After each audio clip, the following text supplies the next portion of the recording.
বলো তোমরা সবাই ভালো আছো? শাহবাজ আবাসিক মিশন ক্লাস 12।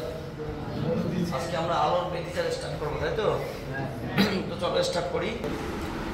আলোর ব্যতিচার আমাদের ইতিমধ্যে যে wave theory and interference of light বা তরঙ্গ তত্ত্ব এবং আলোর ব্যতিচার চ্যাপ্টারটা আছে, তার মধ্যে তরঙ্গ তত্ত্ব পার্টটা আমাদের কমপ্লিট হয়ে গেছে।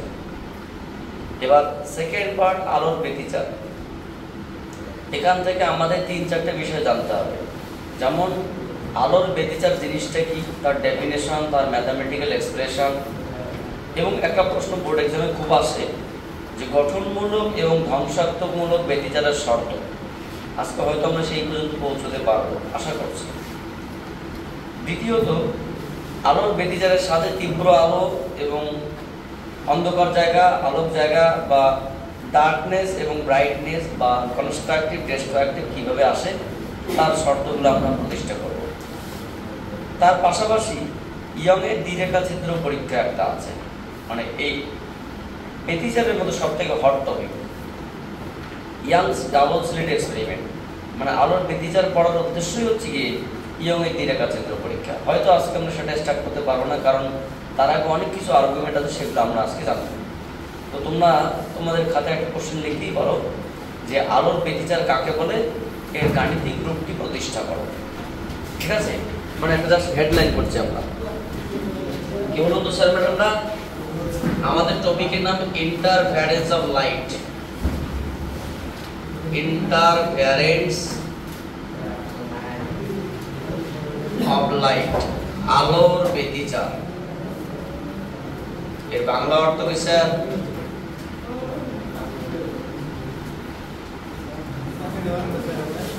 আলোর ব্যতিচার। হ্যাঁ, কোশ্চেনটা লিখে নাও। কোশ্চেনটা হচ্ছে গিয়ে আলোর ব্যতিচার কাকে বলে। প্রথম কোশ্চেন কি বলতো?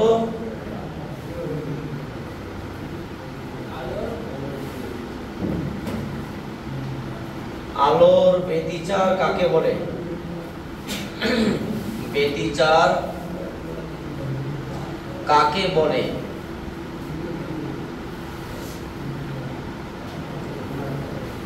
এর গাণিতিক বিশ্লেষণের সাহায্যে, এর গাণিতিক বিশ্লেষণের সাহায্যে গঠনমূলক ও ধ্বংসাত্মকমূলক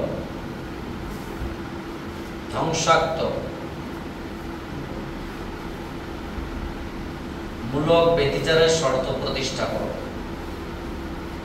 ব্যতিচারের শর্ত প্রতিষ্ঠা করো। অত্যন্ত গুরুত্বপূর্ণ কোশ্চেন। প্রতিষ্ঠা করো। আমি তোমাদেরকে শুরুতে একটা কথা বলে দিই, হয়তো এখান থেকে প্রশ্ন বোর্ড এক্সামে 2 মার্কস আসার মতো আছে।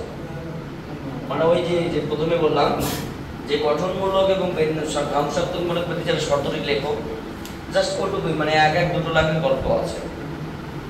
কিন্তু আমি তোমাকে বলবো এই জায়গাটা যদি বুঝতে না পারো তাহলে তোমার এই চ্যাপ্টার এবং পরবর্তী চ্যাপ্টারের সমস্যায় পড়তে হবে। কারণ এই চ্যাপ্টার যে যতটুকু অংশ বাকি আছে এবং পরবর্তী চ্যাপ্টারে 80% সবটাই এই থিমের উপর দাঁড়িয়ে আছে। কথা বোঝা গেল কি বললাম? অর্থাৎ এটা বোর্ডের থেকেও বেশি গুরুত্বপূর্ণ হয়ে গেছে, কারণ এর উপর দাঁড়িয়ে আছে ইনফরমেশন করতে হবে। এই যে তোমাদের একটু আগে বললাম ইয়ংয়ের দ্বিরেখাচিত্র পরীক্ষা আছে, এখানকার সব থেকে হট টপিক।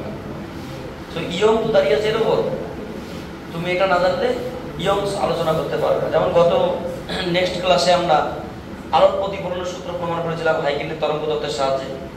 তার পাশাপাশি আমরা প্রতিসরণ করেছিলাম। প্রতিসরণ আমাদের কাছে খুব সহজে হয়ে গেছিল যখন আমরা প্রতিফলন বুঝতে পেরেছি। ঠিক সেরকম এটা কিন্তু আমাদের বুঝতেই হবে। স্যার, প্রথম প্রশ্ন, ব্যতিচার জিনিসটা কি? আমি তোমাদের এমনি একটু মুখে বলে দিচ্ছি, তারপরে ডেফিনেশন লেখার চেষ্টা করছি। ডেফিনেশনটা বুঝতে হবে। আজকে ডেফিনেশন উদ্ধার করতে আমাদের ক্লাস শেষ হবে। সমান বিস্তার, সমান বেগ, সমান তরঙ্গ দৈর্ঘ্য। কিন্তু সামান্য দশা পার্থক্য সম্পন্ন দুটি চলতরঙ্গ যখন পরস্পরের উপর চেপে যায় বা পরিবর্তিত হয়, তখন একটি নতুন তরঙ্গের সৃষ্টি হয়। সেই নতুন তরঙ্গটির যে লব্ধি বিস্তার পাওয়া যায়, সেই লব্ধি বিস্তারের কোথাও কোথাও ম্যাক্সিমা, কোথাও কোথাও মিনিমা, মানে পর্যায়ক্রমে ম্যাক্সিমা মিনিমা পাওয়া যায়। আর এই ঘটনার নামই হচ্ছে আলোর ব্যতিচার। প্রথমত তো বুঝতে পারলেই না, আমি জাস্ট ইনফরমেশনগুলো কালেকশন করার চেষ্টা করছি। সংজ্ঞাটা এরকম করে বলতে গেলে হবে যে সমান বিস্তার, সমান বেগ, সমান তরঙ্গ দৈর্ঘ্য, মানে সর্বসম, কিন্তু সামান্য দশা পার্থক্য সম্পন্ন। এটা সব থেকে ইম্পর্টেন্ট পয়েন্ট ডেফিনেশনে। সামান্য দশা পার্থক্য সম্পন্ন। সে দশা কোনটা সব দেখিয়ে দেবো। সামান্য দশা পার্থক্য সম্পন্ন দুটি চলতরঙ্গ যখন পরস্পরের উপর পরিবর্তিত হয়, তখন যে লব্ধি তরঙ্গের সৃষ্টি হয়, দুটো পরিবর্তনের ফলে যে লব্ধি তরঙ্গের সৃষ্টি হয়, সেই লব্ধি তরঙ্গের বিস্তার তথা প্রাবল্যের পর্যায়ক্রমিক হ্রাস বৃদ্ধির ঘটনাকে আলোর ব্যতিচার বলা হয়। সো আমরা সংজ্ঞাটা আগে লিখি, তারপর পর্যালোচনা চলবে, কারণ সংজ্ঞাটার উপরেই অ্যানালাইসিস আজকে হবে। বুঝতে পারলে কি কোনো ভুল আলোচনা ওখানে হবে, লিখে রাখলে বোঝাতে সুবিধা হবে। তাহলে সমান বিস্তার, সমান বিস্তার কমা বেগ। আপনাদের টেনশনের কোনো কারণ নেই, কোনটি বুঝতে পারবেন আশা করছি। বিস্তার কমা বেগ ও তরঙ্গ দৈর্ঘ্য, তরঙ্গ দৈর্ঘ্য কিন্তু সামান্য দশা পার্থক্য সম্পন্ন, সামান্য দশা পার্থক্য সম্পন্ন সম্পন্ন দুটি চলতরঙ্গ, দুটি চলতরঙ্গে উপরিপাতনের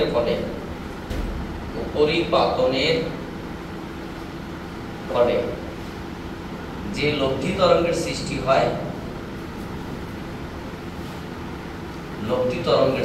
হয়,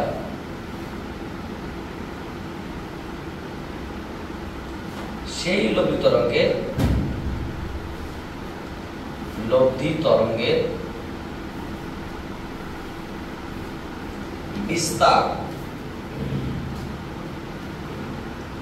তথা প্রাবল্যের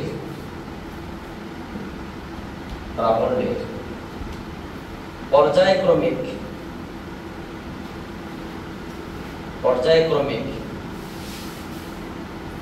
হ্রাস বৃদ্ধির ঘটনাকে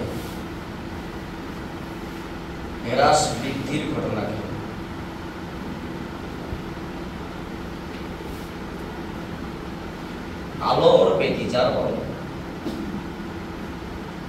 আলোর ব্যতিচার বলে। সংখ্যা তো আমরা লিখলাম, সব থেকে লব্ধি তরঙ্গের বিস্তার তথা প্রাবল্যের পর্যায়ক্রমিক হ্রাস বৃদ্ধি। এই যে লাইন আমি নোট করলাম, এটা অত্যন্ত গুরুত্বপূর্ণ হচ্ছে আমাদের আলোচনার মধ্যে, স্পেশালি ওই লাইনটা। তো স্যার বিষয়টা বুঝতে পারলাম না, কেমন ব্যাপারটা? দুটো তরঙ্গ, ধারণা এখান থেকে একটা তরঙ্গ আসছে, এখান থেকে একটা তরঙ্গ আসছে। এই দুটি তরঙ্গের কি বলতো বিস্তার সমান, তরঙ্গ দৈর্ঘ্য বেগ কিন্তু সামান্য দশা, মানে কি একটা তরঙ্গ এগিয়ে থাকবে, একটা তরঙ্গ পিছিয়ে থাকবে, একটা এগিয়ে থাকবে, একটা পিছিয়ে থাকবে। তাহলে দুটি তরঙ্গ এইভাবে আসবে, মানে কি আগের থেকে একটা কি এদের ফেজ থাকবে, এবং তারা পরস্পরের উপর যখন পরিবর্তিত হবে তখন নতুন তরঙ্গের সৃষ্টি হয়। এটার নাম ব্যতিচার। মানে ব্যাপারটা এরকম নয়, একটু এগিয়ে পিছিয়ে, স্যার এটা এগিয়ে এটা পিছিয়ে নো প্রবলেম। একটা এগিয়ে পিছিয়ে দুটি তরঙ্গ যখন সমান বিস্তার, সমান বেগ, সমান তরঙ্গ পরস্পর পরিবর্তিত হবে, পরিবর্তিত হওয়ার পরে যে নতুন তরঙ্গের সৃষ্টি হবে, সেই নতুন তরঙ্গের বিস্তার পাবলা যে পর্যায়ক্রমিক হ্রাস বৃদ্ধি, তার নাম কি ব্যতিচার। তাহলে এই দুটি তরঙ্গের বেগ কত হবে? তরঙ্গ দৈর্ঘ্য বিস্তার কিন্তু সামান্য এগিয়ে পিছিয়ে, মানে কি ধরনের একটা তরঙ্গ যেখানে মিট করবে, এখান থেকে 5টা তরঙ্গ গিয়েছে, আর এখান থেকে 17টা তরঙ্গ গিয়েছে, তাহলে কি পার্থক্য আছে, মানে কিছু পার্থক্য থাকতে হবে। সে 13.5 খানা না 25 খানা না 15 খানা, একটা পার্থক্য থাকতে হবে, তার মানে দশা পার্থক্য। সে দশা পার্থক্য না থাকলে হবে না, না তাহলে বেদিচার সৃষ্টি হবে না, অন্য কিছু হবে। বেদিচার কন্ডিশন আছে না, বেদিচার হবে না, অন্য কিছু হবে, আলোর একটা কিছু ঘটনা ঘটবে। তো বেদিচার হতে গেলে কি সামান্য দশা পার্থক্য থাকতে হবে। Same amplitude, same velocity, same wavelength, but small has difference to progressive waves meeting at a particular point and create a new waves. The amplitude of resultant waves are correspondingly increasing and decreasing part are called interference. যে নতুন তরঙ্গটা সৃষ্টি হবে তার যে লব্ধি তরঙ্গের বিস্তার ঘটবে, সেই বিস্তারের যে মানে পর্যায়ক্রমিক যে ঘটনা, তার নাম কি? আমি তোমাকে কয়েকটা পয়েন্ট এখানে বলার চেষ্টা করছি। আমরা ম্যাথমেটিক্যাল অ্যানালাইসিস করার জন্য রেডি হচ্ছি। ম্যাথমেটিক্যাল অ্যানালাইসিস, ম্যাথমেটিক্যাল অ্যানালাইসিস, গাণিতিক বিশ্লেষণ। কিরকম? ধরে নাও আমি তোমাকে বলছি এখান থেকে একটা তরঙ্গ আসছে, এখান থেকে তরঙ্গ আসছে, এখান থেকে তরঙ্গ আসছে।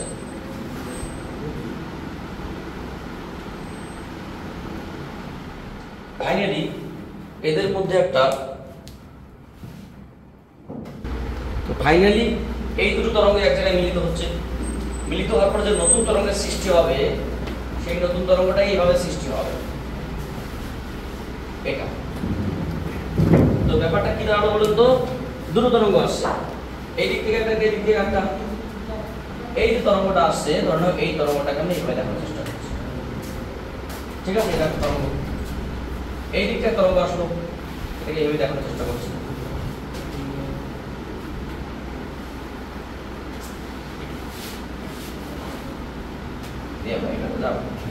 এবং তাদের পরে এই একটা তরঙ্গ সৃষ্টি হলো নতুন। তাহলে ব্যাপারটা কি দাঁড়ালো? দুটো তরঙ্গ স্যার এখানে, বড় তরঙ্গ দুটো, একটা তরঙ্গ এই দিক থেকে আসছে, একটা তরঙ্গ এই দিক থেকে আসছে। বলো তো এই তরঙ্গের বিস্তার কত? এই তরঙ্গের বিস্তার a, এই তরঙ্গের বিস্তার কত? এই তরঙ্গের বিস্তারও a, কারণ সমান বিস্তার। এই তরঙ্গের তরঙ্গ দৈর্ঘ্য কত? এই তরঙ্গের তরঙ্গ দৈর্ঘ্য শব্দ ধরো ল্যামডা, আমরা একটু এই দাগটা না দেখতে কন্ট্রোল করেছি। তাহলে এই তরঙ্গেরও তরঙ্গ দৈর্ঘ্য ল্যামডা সমান। এবং প্রত্যেক এই তরঙ্গের বেগ কত? এই তরঙ্গের বেগ c, এই তরঙ্গেরও বেগ c। এবার সবথেকে ইন্টারেস্টিং পয়েন্ট, এই তরঙ্গের এই পয়েন্ট থেকে স্টার্ট করে এই পর্যন্ত দূরত্ব কত? এই পর্যন্ত দূরত্ব তোমার হচ্ছে কি x, আর এখান থেকে স্টার্ট করে এই পর্যন্ত দূরত্ব কত? x প্লাস সামথিং ডেল্টা, মানে কিছু একটা বেশি। তো এই ডেল্টার নাম কি? দশা। তাহলে সমান বিস্তার, সমান বেগ, সমান তরঙ্গ দৈর্ঘ্য, কিন্তু সামান্য দশা পার্থক্য। এখানে হতে পারে 5টা তরঙ্গ, এখানে হতে পারে 6টা তরঙ্গ, বা এখানে বেশি এখানে কম, মানে দশার একটু পার্থক্য থাকতে হবে। ফলে যে নতুন তরঙ্গ সৃষ্টি হলো এটা, সেই নতুন তরঙ্গের বিস্তার কি? ক্যাপিটালে, ক্যাপিটালে। নতুন তরঙ্গ কত বেগে চলছে? আলোর বেগেই চলবে। নতুন তরঙ্গের তরঙ্গ দৈর্ঘ্য, এই যে ঘটনা, এটা নাম আলোর বেগিচার। তবে সমান বিস্তার, সমান বেগ, সমান তরঙ্গ দৈর্ঘ্য, কিন্তু সামান্য দশা পার্থক্য সম্পন্ন দুটি চলতরঙ্গ যখন পরস্পরের উপর উপরিপাতিত হয়, তখন যে লব্ধি তরঙ্গের সৃষ্টি হয়, সেই লব্ধি তরঙ্গের বিস্তার তথা প্রাবল্য। স্যার এই যে কথাটা, লব্ধি তরঙ্গের বিস্তার তথা প্রাবল্য, স্যার বিস্তার তো একটা বুঝতে পারছেন, একটা বিস্তার হবে। প্রাবল্যটা কি? যে কোনো তরঙ্গের, নট অনলি এখানকার আমাদের বেদিচার, যে কোনো তরঙ্গের বিস্তারের বর্গ করলে তার প্রাবল্য পাওয়া যায়। ধরো ইলেকট্রিক ওয়েভস আমরা দেখেছি, তড়িৎচুম্বকীয় তরঙ্গে দেখো electric waves, magnetic waves, AC current আমরা শিখবো, সেখানে দেখবো কারেন্টের তোমার তরঙ্গ থাকবে। তো আমরা যে বিস্তার পাবো কোনো একটা তরঙ্গের, যে কোনো তরঙ্গের বিস্তারে যে বর্গ করবো, সেই বর্গটা কি? প্রাবল্য হিসেবে পাবো। ইন্টেন্সিটি, ইন্টেন্সিটি বা প্রাবল্য বা তোমার যে তীব্রতা বা জোরালো বা লাউডনেস এক্সেট্রা আছে, আমরা যেটা প্রাবল্য বলতে পারি। তো স্যার আমরা এটাকে একটু ভাষায় লেখার চেষ্টা করি, যেটাকে আমরা গ্রাফ আঁকলাম, সেটাকে ভাষায় লিখে ম্যাথমেটিক্যালি ডেভেলপ করার চেষ্টা করি। এই সমীকরণটার নাম কি, এই গ্রাফটার নাম কি, এই গ্রাফটার নাম তোমার হচ্ছে কি y1, বা এই তরঙ্গটার নাম কি, এই তরঙ্গটার নাম y2, এবং নতুন যে তরঙ্গ সৃষ্টি হবে তার নাম কি y। তো যদি আমরা লিখি কি হবে এখানে ম্যাথমেটিক্যাল অ্যানালিসিস, ধরা যাক কি করা যাক, ধরো সমান বিস্তার ছেলেপিলেদের অবস্থা বর্তমান শোচনীয়, ইমিডিয়েট এদের বিয়ের ব্যবস্থা করতে হবে।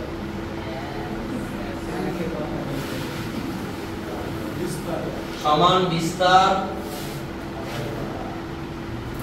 কমা বেগ ও তরঙ্গ দৈর্ঘ্য, তরঙ্গ দৈর্ঘ্য ল্যামডা, কিন্তু সামান্য দশা পার্থক্য সম্পন্ন, কিন্তু সামান্য দশা পার্থক্য সম্পন্ন। দুটি চলতরঙ্গ, দুটি চলতরঙ্গের সমীকরণ হলো, চলতরঙ্গের সমীকরণ হলো, সমীকরণ কি বলুন তো স্যার ম্যাডামরা, একটা y1 সমান সমান a sin 2 pi by lambda ct minus x, number 1। এবং আরেকটা কি y2 equals to a sin साइया सिर देखो ससुराल गंगा फूल साइया है व्यापारी ओरा राइफल है। अच्छा y1 এবং y2 a sin 2 pi by lambda ct minus x এবং a sin 2 pi by lambda ct minus x plus delta। তাহলে এদের মধ্যে পার্থক্যটা কি, পার্থক্য এটাই, সবই ঠিক আছে, শুধুমাত্র এখানে আছে x আর এখানে আছে x plus delta, ওটাই তো আমাদের আলোচনার বিষয়। তোমাদের একটা ছোট্ট প্রশ্ন হতে পারতো সঙ্গে সঙ্গে, স্যার আমরা মোটামুটি ক্লাস 11 এ যখন ওই সরল দলগতি বা তরঙ্গ চ্যাপ্টার পড়েছিলাম তখন দেখেছিলাম তরঙ্গের 4-5 রকমের রূপ আছে, 4 রকমের রূপ শিখেছিলাম সম্ভবত। আমি ক্লাস 11 যদি তোমাদের একটু রিমাইন্ড করার চেষ্টা করি, তাহলে এইরকম কতগুলো সমীকরণ তোমরা দেখেছিলে, লালটার মধ্যে খুব সূক্ষ্মতে। তো কি কি সমীকরণ দেখছিলাম আমরা, দেখছিলাম y equals to a sin omega t minus x by v, mechanical waves। Number 2 y equals to a sin omega t minus kx। Number 3 y equals to a sin 2 pi by lambda vt minus x। Number 4 y equals to a sin, তোমরা হয়তো ভুলে গেছো, আমিও ভুলে গেছি, তোমরা মনে করার চেষ্টা করছি, small t by capital T x by lambda. তো স্যার এতগুলো সমীকরণ থাকা সত্ত্বেও আপনি হঠাৎ করে কেন এই সমীকরণটাকে চুজ করলেন? এখানে আমি কোনটাকে চুজ করেছি বলো তো? 3 নাম্বারটা। কেন, why? তাহলে কি একটা মুখস্থ করা হয়েছে? নিশ্চয়ই না, মুখস্থ না। হ্যাঁ বলতে পারো জেনে মুখস্থ করেছি, এটা বলতে পারো, বাট না জেনে না। কারণ কি আমাদের এই আলোর ব্যতিচারে, তোমার যে আলোর ব্যতিচারের মেইন আলোচনা কাকে নিয়ে শুরু হচ্ছে? দশা পার্থক্য নিয়ে। সবাই ঠিক থাকছে, শুধুমাত্র সামান্য দশা পার্থক্য। তো দশাটা কার সঙ্গে যুক্ত আছে? x এর সঙ্গে।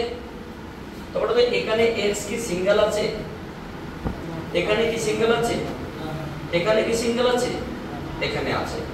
তো সিঙ্গেল x আমি আর খোঁজার চেষ্টা করলাম। তাহলে স্যার আপনি বলতে চাইছেন তাহলে এগুলো দিয়ে অঙ্ক করলে কি মিলবে না? অবশ্যই মিলবে।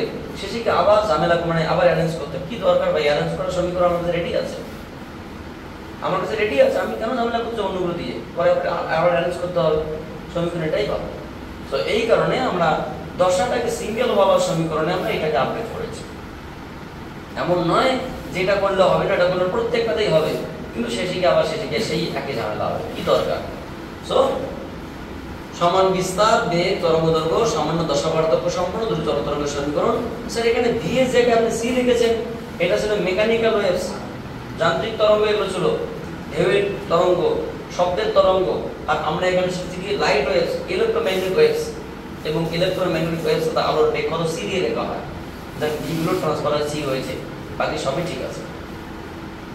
যেগুলো এখানে এ ছিল বিস্তার, এখানে বিস্তার, তাহলে সমান বিস্তার সমান তরঙ্গ দৈর্ঘ্য সমান বেগ, কিন্তু সামান্য দশাপার্থক্য সম্পন্ন যদি জড়তা যখন পরস্পর পরস্পর চেপে গেল, কি হয়ে গেল, চেপে গেছে, তখন কি হবে, নতুন তরঙ্গের সৃষ্টি হয়। সুতরাং লব্ধি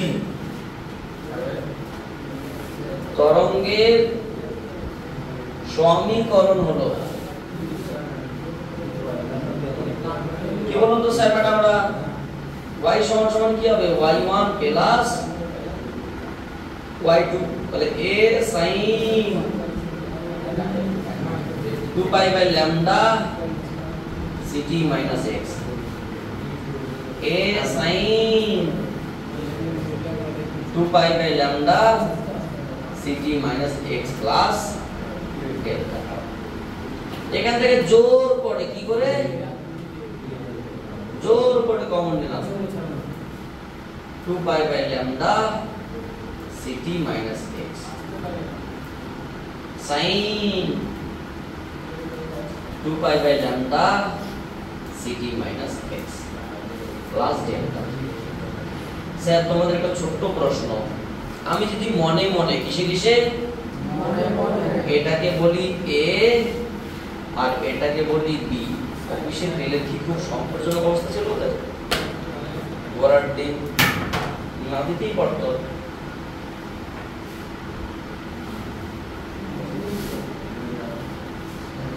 দুটো, একটা a একটা b, তাই না? তো যদি দুটো কি বলতো একটা a একটা b হয়, এটার নাম কি, তাহলে sin a sin b সূত্র কি জানো, বাস এটার নাম c এটার নাম d, আমরা জানতাম এটার নাম c এটার নাম d। sin c plus sin d সূত্র 2 sin c plus d by 2 into cosine c minus d by 2, mathematical relation. So এটা যদি আমরা আপডেট করি, কি ডেট করব, তাহলে আপডেট করো। আচ্ছা এই পর্যন্ত লেখা এসেছে কি এই জায়গাটায়, কারণ ওই জায়গাটা একটু বোর্ড কেটে দেওয়ার কথা ছিল, না সরি আসেনি, আমি বুঝতে পেরেছি এই জায়গাটা আসে। y equals to a যদি কমন নেই তাহলে কি লিখব, 2 sin c plus d by 2, c বলতে কত, 2 pi by lambda ct minus x plus d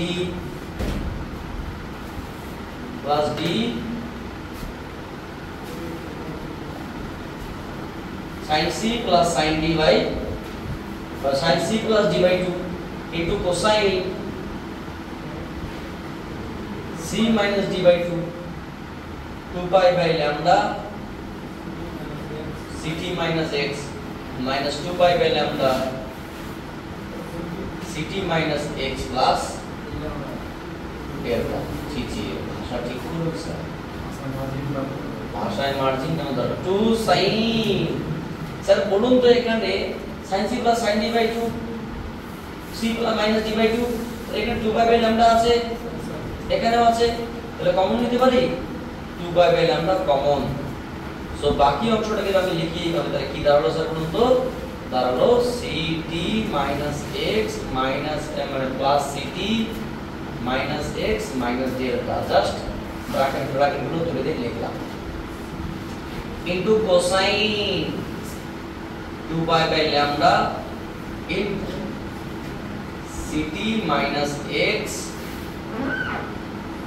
minus ct minus plus x plus delta by 2। দেখো খুব সুন্দর করে এখানে কেটে যাচ্ছে, কিছু কি কাটছে, এই ct ct কেটে যাচ্ছে, x x কেটে যাচ্ছে, এখানে কিন্তু কাটছে না, এখানে করে দেখো 2a sin 2 pi by lambda, ছেলেকে মেরে ফেলে দাও, 2ct minus 2x minus delta by 2 into cosine 2 pi by lambda just delta by 2।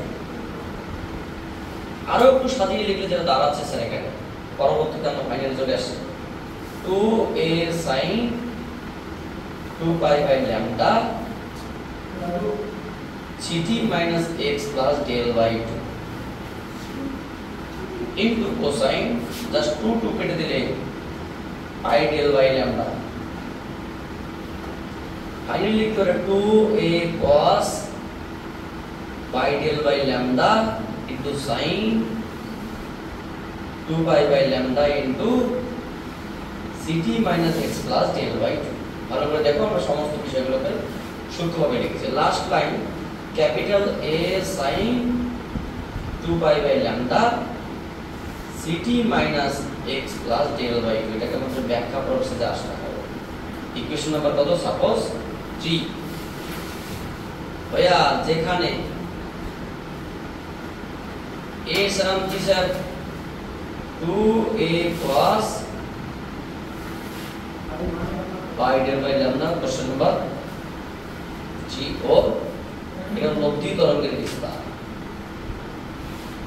লব্ধি তরঙ্গের বিস্তার।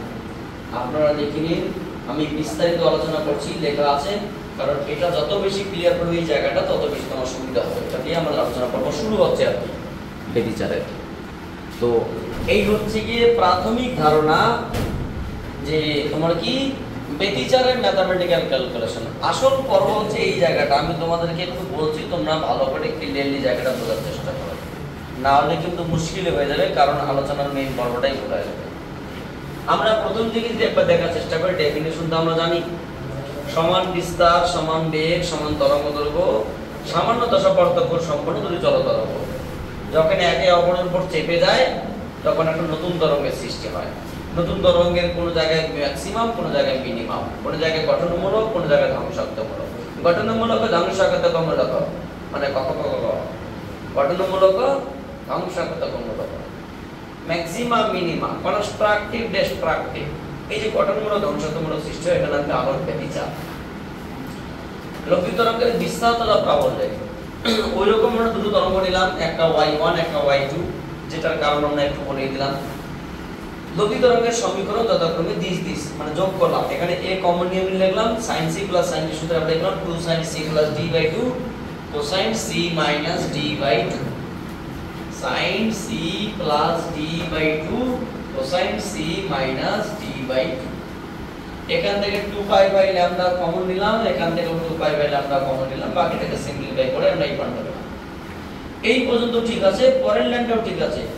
এই যে লাইনটা হঠাৎ করে আমার কে মাথায় বুদ্ধি দিল যে এটার নাম কি ক্যাপিটাল A। কেউ কেউ প্রশ্ন করলো, স্যার আমি তো ভেবেছিলাম যে শুধু 2 এটার নাম ক্যাপিটাল A। কেউ কেউ বলছেন না স্যার আমি ভেবেছিলাম 2 এর সঙ্গে এই পার্টটাকে যুক্ত করে ক্যাপিটাল A। কেউ কেউ বলছে আমি কিছু ভাবিনি, আর আমি ভেবেছি কি এই কোসাইন যুক্ত পার্টটার নাম ক্যাপিটাল A। তো স্যার আপনি যে ভেবেছেন, কেন ভেবেছেন, কারণটা কি? এবং এটার নাম লব্ধি তরঙ্গের বিস্তার লিখে দিয়েছি। স্যার এটা বিস্তার কেন? অত্যন্ত পরিষ্কার শুনে নাও যে তরঙ্গের, সেটা আমরা এর আগে যখন স্থান তরঙ্গ শিখছিলাম স্ট্যান্ডিং ওয়েভস, যখন আমরা চল তরঙ্গ শিখছিলাম প্রগ্রেসিভ ওয়েভস, যখন আমরা বিটস করেছিলাম তোমার যে ষড়কম্প, যখন আমরা ইন্টারপ্রেটে হালকা ধারণা দিয়েছিলাম, সব জায়গাতেই এই লব্ধি তরঙ্গের একটা বিস্তারের গল্প ব্যাপার ছিল। সো বিস্তার কোন জিনিসটা, মানে সমস্ত কোসাইন বলে কি বিস্তার না, ওরকম সাইন কোসাইন বলে ব্যাপার নেই। টাইম বিহীন পার্টটার নাম বিস্তার, টাইম যুক্ত পার্টটার নাম ওয়েভস। বুঝতে পারলাম? মানে আমি তোমাকে বলে দিচ্ছি, এখানে প্রথম টাইম কোনটাতে নেই, কোসের মধ্যে না সাইনের মধ্যে? কোসের মধ্যে। এটার নাম বিস্তার, মানে এই পার্টটা 2 এর সঙ্গে যুক্ত হয়ে লব্ধি বিস্তার সৃষ্টি করলো। এই পার্টটা প্রগ্রেসিভ ওয়েভ, একটা চল তরঙ্গের পার্ট থাকলো। কিন্তু স্যার কেন? এই যে দুটো তরঙ্গ পরিবর্তন করে যে নতুন তরঙ্গ সৃষ্টি হলো, নতুন তরঙ্গটা যেমন সৃষ্টি হলো, নতুন তরঙ্গটা কি সামনের দিকে যাচ্ছে, আবার উপরের দিকে উঠছে, নিচের দিকে নামছে। সো উপরের দিকে উঠতে নিচের দিকে নামতে সাহায্য করলো কোসাইন পার্টটা, আর ঠেলে ঠুলে সামনের দিকে নিয়ে যেতে সাহায্য করলো সাইন পার্ট, মানে টাইম পার্টটা। টাইমের পার্টটা কি করলো? তরঙ্গটাকে প্রোগ্রেস করতে সাহায্য করলো, তরঙ্গটাকে এগিয়ে যেতে সাহায্য করলো। এই যে লব্ধি তরঙ্গটা সৃষ্টি হলো, সেই লব্ধি তরঙ্গটাকে একটা জায়গা থেকে আরেকটা জায়গায় ট্রান্সলেট করতে বা প্রোগ্রেস করতে, এগিয়ে যেতে সাহায্য করে টাইম পার্টটা। আর টাইম বিহীন পার্ট, যেহেতু টাইম নেই, ওটা বিস্তারকে হেল্প করছে, কখন লাফাতে গিয়ে কখন ঝাঁপাতে গিয়ে, অর্থাৎ ওটা কি লব্ধি তরঙ্গের বিস্তার হিসেবে বলা যেতে পারে। বুঝতে পারি কি বললাম? তো যে কোনো তরঙ্গের টাইমের উদ্দেশ্য হচ্ছে কি তাকে ট্রান্সলেট করা টাইম বিহীনের উদ্দেশ্য হচ্ছে তোমার বিস্তারকে হেল্প করা। সেই বিস্তারকে হেল্প না করে ক্ষতিও করতে পারে, মানে বিস্তারের সঙ্গে যুক্ত হওয়া। কারণ এখানে যেহেতু টাইম নেই, এই তরঙ্গের এই পার্টটা তোমার থেকে এগিয়ে যেতে সাহায্য করে না, শুধুমাত্র টাইমের পার্টটা এগিয়ে যেতে সাহায্য করে। কারণ আমরা যখন জলতরঙ্গের সমীকরণ স্টাবলিশ করেছিলাম, মেইনলি টাইমের জন্য সমীকরণটা স্টাবলিশ হয়েছিল। এখানে দেখো প্রত্যেকটা জলতরঙ্গের সমীকরণের টাইম আছে, টাইম থাকবেই, তাহলে জলতরঙ্গের সমীকরণ হয় কি করে? সেই হিসেবে আমরা এটাকে ক্যাপিটালে বা লব্ধি বিস্তার করেছিলাম, এবং এটার নাম কি? লব্ধি তরঙ্গের বিস্তার। আমাদের ডেফিনেশন লেখা আছে লব্ধি তরঙ্গের বিস্তার তথা প্রাবল্যের পর্যায়ক্রমিক হ্রাস বৃদ্ধি। এর ঘটনার নাম ব্যতিচার। আমি তোমাকে বারবার বলছি এই লাইনটা বোঝার চেষ্টা করো, কারণ এই লাইনটাকে বুঝতে হবে। লব্ধি তরঙ্গের বিস্তার তথা প্রাবল্য। স্যার প্রাবল্য কি? আমি তো বললাম একটু আগে যে বিস্তারের বর্গ। আমি যদি বিস্তার বুঝতে পারি তো প্রাবল্য বুঝতে আমাদের সমস্যা হবে না, কারণ এরই তো বর্গ। লব্ধি তরঙ্গের বিস্তার বা বিস্তারের বর্গ তথা প্রাবল্যের যে পর্যায়ক্রমিক হ্রাস বৃদ্ধি, মানে কোথাও ম্যাক্সিমাম, কোথাও মিনিমাম, কোথাও ম্যাক্সিমাম, কোথাও মিনিমাম, কোথাও ম্যাক্সিমাম, কোথাও মিনিমাম, এই যে ঘটনা, তার নাম আলোর ব্যতিচার। তাহলে স্যার আমাদের আলোর ব্যতিচারের ক্ষেত্রে আমরা কি দেখব? যেখানে যেখানে ক্যাপিটাল এটা কি হবে? ম্যাক্সিমাম, সেখানে সেখানে গঠনমূলক ব্যতিচার পাওয়া যাবে। যেখানে যেখানে ক্যাপিটাল এটা হবে মিনিমাম, সেখানে সেখানে কি ধ্বংসাত্মকমূলক ব্যতিচার পাওয়া যাবে। যেটা আমি তোমাদের প্রথমেই শুরুতেই বলেছিলাম যে বোর্ড এক্সামে একটা ছোট্ট প্রশ্ন আসে, গঠনমূলক এবং ধ্বংসাত্মকমূলক ব্যতিচারের শর্ত দুটি লেখো, 1+1। বুঝতে পারলে? তাহলে আমাদের টপিকের আলোচনা কি হবে? The condition for constructive interference আর গঠনমূলক ব্যতিচারের শর্ত। সো লেখো, আমরা ওটা স্টার্ট করছি। তো আমরা কি ফাইনালি পেলাম? সুতরাং লব্ধি তরঙ্গের বিস্তার, লব্ধি তরঙ্গের কি বলুন তো স্যার ম্যাডামরা? বিস্তার। ও এখানে ম্যাডাম নেই, সরি, বিস্তার কি? ক্যাপিটাল A সমান সমান 2a cosine pi del by lambda. এটা আমাদের কত নম্বর সমীকরণ ছিল? 4 নম্বর। আমাদের যে মেইন আলোচনার বিষয় এখান থেকে শুরু হবে। তো আমাদের কি প্রথম থাকে? Condition, condition for constructive interference, interference গঠনমূলক ব্যতিচারের শর্ত। কি মূলক? গঠনমূলক ব্যতিচারের শর্ত বা ব্যতিচারের শর্ত। তোমাদেরকে বলবো গঠনমূলকটা বোঝার চেষ্টা করো, ধ্বংসাত্মকমূলকটা বোঝাতে আমাদের 1 থেকে 1.5 মিনিট সময় লাগবে। গঠনমূলক যদি 15 মিনিট সময় লাগে, আমরা 1 থেকে 1.5 মিনিট সময় লাগবে। আমরা বুঝতেই পারছো, আমার সব কিছু রেডি থাকবে, কিন্তু আমাদের আপডেট করতে হবে। তোমরা মাঝে মাঝে আমাকে পাগল ভাবো, তো পাগলের উপর আমার কিছু গান মনে আসে। গান বলবো নাকি? না, কি বলি পাগল সে যেন কোথায় রয়েছ কতই দূরে, মন কেন এত কথা বলে, পাগল মন, মন রে মন কেন এত কথা বলে। আচ্ছা, কন্ডিশন ফর কনস্ট্রাকটিভ ইন্টারফারেন্স বা গঠনমূলক ব্যতিচারের শর্ত। আমরা তোমাদের প্রথমেই বলেছিলাম কি বলতো স্যার? যখন ক্যাপিটালে কি হবে? ম্যাক্সিমাম। কি? ম্যাক্সিমাম, ম্যাক্সিমাম না ম্যাক্সিমাম, জেরক্স যেমন থাকে maximum, when the capital is should be maximum, then we can found the constructive interference. যখন ক্যাপিটাল এর মানটা কি ম্যাক্সিমাম, তখন আমরা গঠনমূলক ব্যতিচার পাবো। বোঝা গেল? তাহলে যখন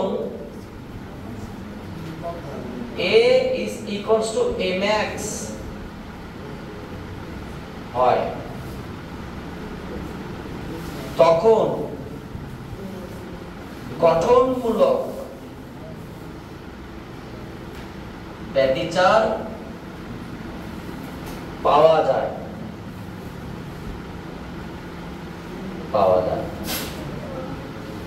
স্যার বলুন তো এখানে এটা কত? এখানে a হচ্ছে কি 2a cos pi del y lambda। প্রশ্ন স্যার এটা ম্যাক্সিমাম হবে কখন? ভালো করে বোঝার চেষ্টা করো। এটা তো ম্যাক্সিমাম হলে তবেই তো হবে। এটা ম্যাক্সিমাম হবে কখন? যখন এই পার্টটা ম্যাক্সিমাম হবে। কারণ a বলে তো কিছু নেই, এই জিনিসটার নাম a।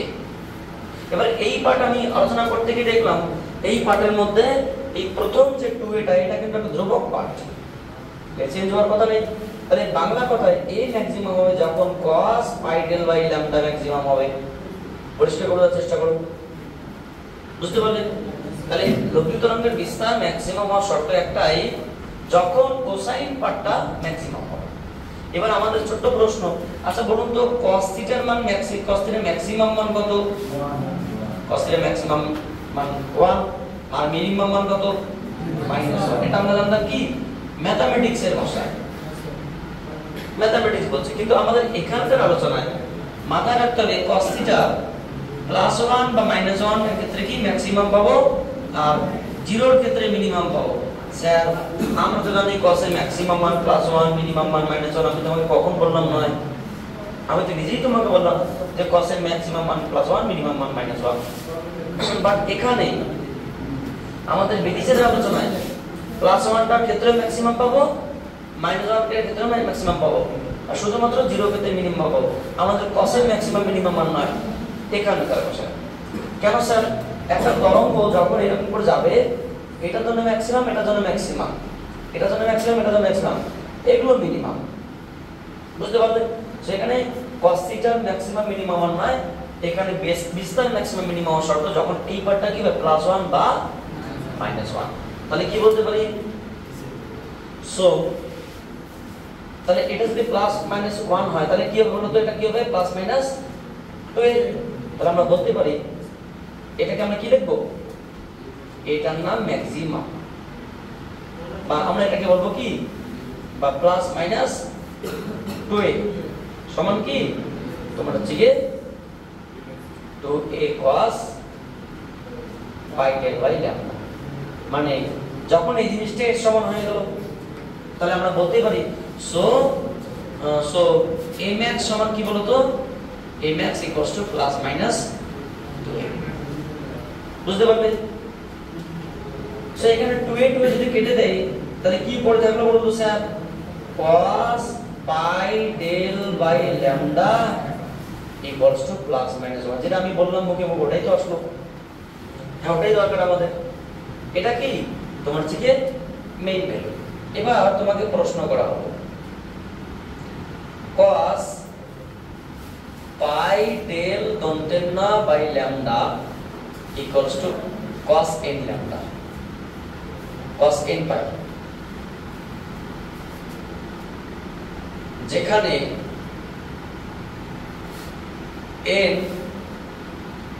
1 2 3 পূর্ণ সংখ্যা। কি বলুন তো স্যার, কি বুঝতে পারলে এই জায়গাটা? বড় তো তোমাকে প্রশ্ন করি একটা জিনিস, বড় তো cos pi এর মান কত? -1।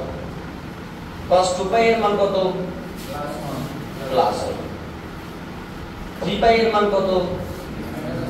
-1। 2024 এর মান কত? +1। এবং আগামী বছর 2025 সালের এর মান কত? তাহলে আমরা বুঝতে পারছি জোড় সংখ্যক এর গুণফলে কি হয় আর বিজোড় সংখ্যক এর গুণফলে। তাহলে আমরা এখানে বুঝতে পারছি জাস্ট আমি যদি একটা লিখে cos pi লিখতাম তাহলে +1 বা -1 একটা মান পেতাম। আমি n pi লিখলাম, n এর মান ইচ্ছামতো চেঞ্জ করব, +1 -1 +1 -1 +1 -1 যতবার দরকার, যে প্লাসটা দরকার সেই প্লাসটা আমি বের করতে পারবো, বা যে মাইনাসটা দরকার সেটা আমি বের করতে পারবো। কারণ কি +-1 একটা জেনারেল ফরমেশন। এবং যততম +1 তার দশার নাম ডেল্টা n লিখলাম, তাই n তম দিয়ে বোঝানো করলাম। আমি এখানে 1 লিখি তার ডেল্টা 1, 2 লিখি ডেল্টা 2। বুঝতে পারলি কি বিষয়টা? সো আমরা এখানে যেটা করতে পারি, এখানে দুই দিকে cos cos তুলে দিলাম, কি তুলে দিলাম? cos cos তুলে দিলাম, pi del by lambda সমান সমান n pi। তারপরে pi pi কেটে দিলাম বা pi pi তুলে দিলাম। So delta n সমান সমান n lambda. This is the condition for constructive interference. This is the condition for constructive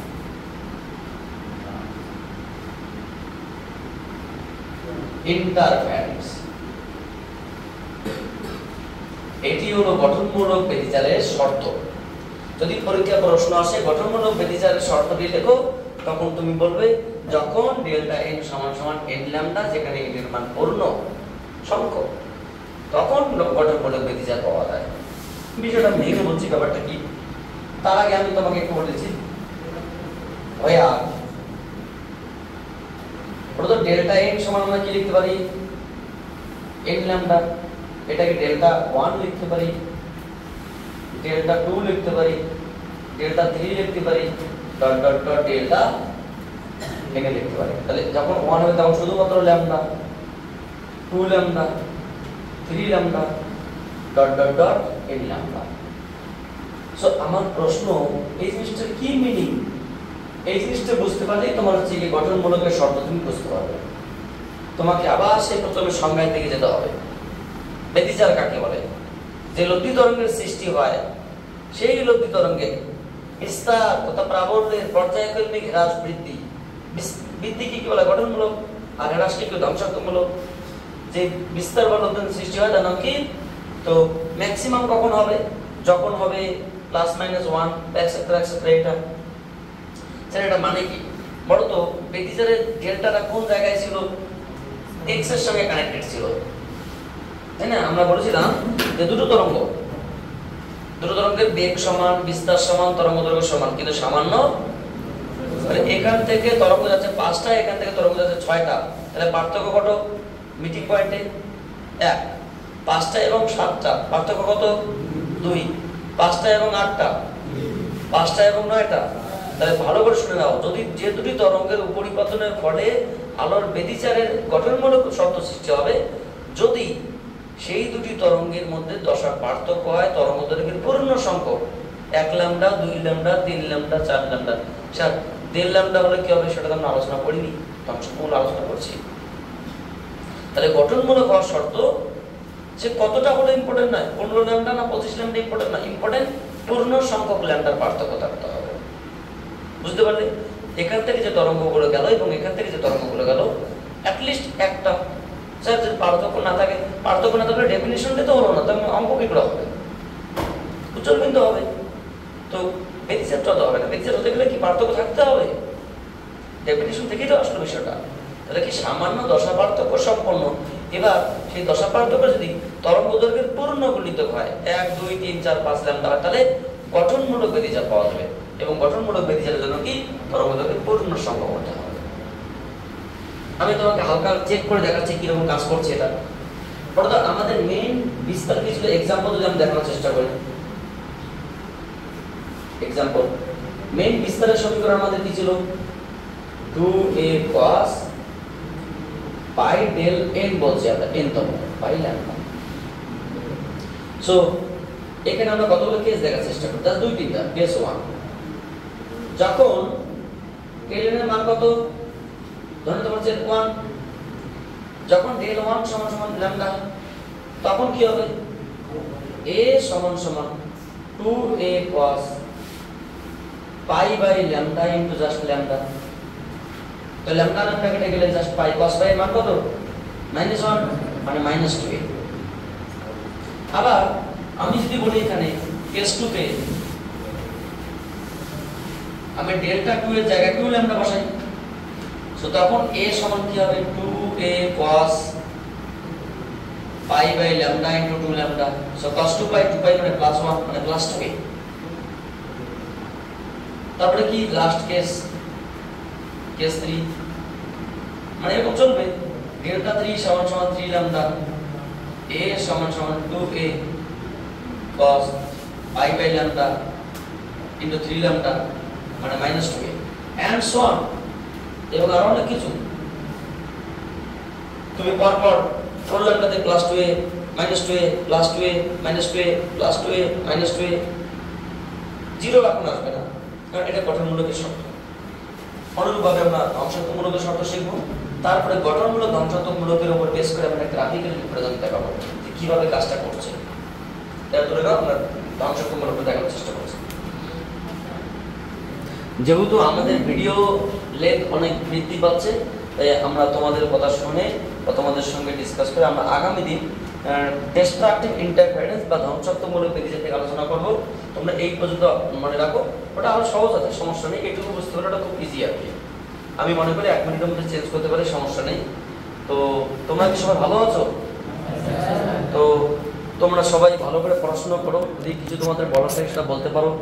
এই যে স্টুডেন্ট সার্কেলটা পড়াশোনা খুব ভালো, এরা সব তোমার হচ্ছে গিয়ে শাহবাজপুর আবাসিক মিশনের স্টুডেন্ট, ক্লাস 12, এরা পড়াশোনা খুব ভালো স্টুডেন্ট সব।